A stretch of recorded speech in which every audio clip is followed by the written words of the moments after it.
Bueno, en este video vamos a hablar de una variante muy popular para representar textos, para extraer features a partir de los textos, que son los llamados embeddings. ¿Qué es un embedding? Un embedding es un vector que representa a una palabra, ¿sí? Por ejemplo, no sé, quick es un vector que representa la palabra. Este es un vector, -3, no sé, 0,3, 0,24. Lo importante es que estos vectores son densos, ¿sí? No es disperso o esparso como teníamos en los modelos basados de Bag of Words, ¿sí? Y son vectores de tamaño entre 100 y 300 dimensiones, más o menos. ¿De qué forma se construyen estos vectores? Hay muchas alternativas que no vamos a detallar porque no es una materia sobre cómo construir embeddings. Pero los embeddings más populares son los que corresponden a Word2Vec, Globe o Star Space, por nombrar tres de los más populares hoy en día. En estas tres alternativas, ¿sí? Estos embeddings se entrenan, ¿sí? Hay redes neuronales o metodologías parecidas que entrenan. ¿De qué forma entrenan? Y hay dos formas de entrenar. Una es por cada palabra tomar cuáles son sus vecinos y tratar de predecir esta palabra, ¿sí? En base a los vecinos, de acuerdo a una cierta ventana de contexto, ¿sí? Esto es lo que se llama Continuous Bag of Words o CBOW. Y la otra forma es al revés, en base a la palabra tratar de predecir cuáles son los vecinos, ¿sí? Que esto se llama skipgrams. Estas son dos formas distintas de entrenar estos modelos que están acá y que en definitiva nos van a resultar en un embedding por cada palabra, ¿sí? Estos embeddings, como les dije antes, son densos y los podemos usar luego para la construcción de nuestros modelos. Vamos a hablar un poquito de qué características tienen estos embeddings, ¿sí? En general, estos embeddings, ¿sí? Yo tenía, no sé, la palabra quick, que es un vector, ¿sí? Vamos a encontrar muchas cosas que son interesantes sobre embeddings, como que hay un cierto álgebra que se puede hacer sobre estos embeddings, ¿sí? Porque como los vectores, las palabras son vectores, yo puedo operar sobre estos vectores, ¿sí? Entonces, por ejemplo, si a king, a la palabra king, al vector de king, le resto man y le sumo woman, ¿qué me da esto? Y en muchos lados van a encontrar que esto da mágicamente queen.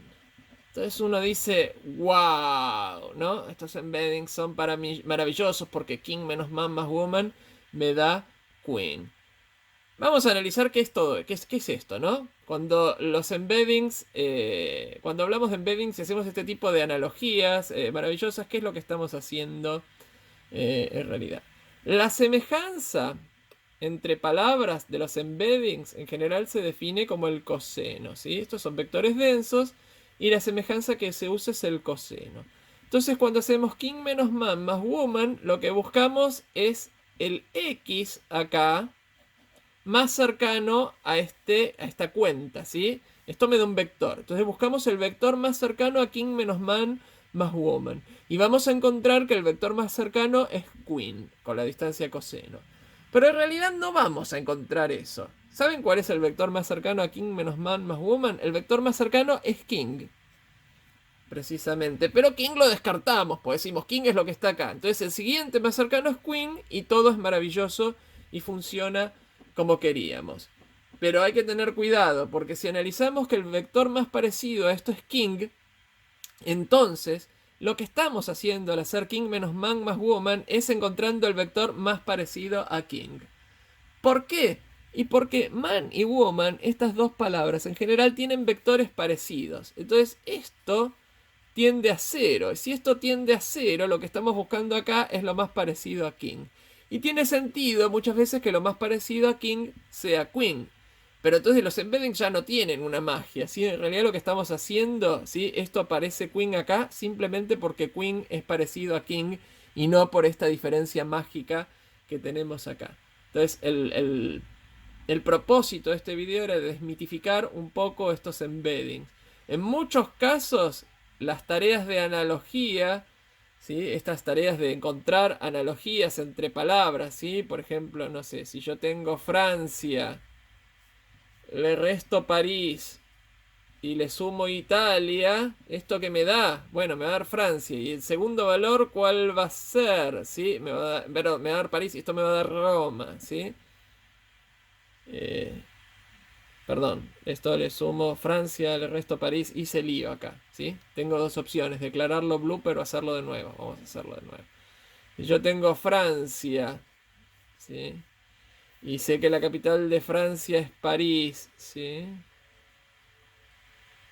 Entonces le saco París y le sumo Roma, que tengo, y voy a tener Italia, ¿sí? Entonces, ¿por qué? Porque esto de nuevo tiende a cero y esto es parecido a esto. Y muchas veces en esto, Word2Vec y cosas por estilo funciona bien, pero es cherry picking. Hay muchos casos de analogías en los cuales esto no funciona tan bien, ¿sí? Y no funciona tan bien cuando las cosas que están acá están lejos de las cosas que están acá, ¿sí? Cuando las palabras que queremos encontrar están lejos de la palabra que domina esta cuenta, esto ya no nos da tan bien y los embeddings no es que dejan de funcionar, pero dejan de tener esta magia que tienen acá.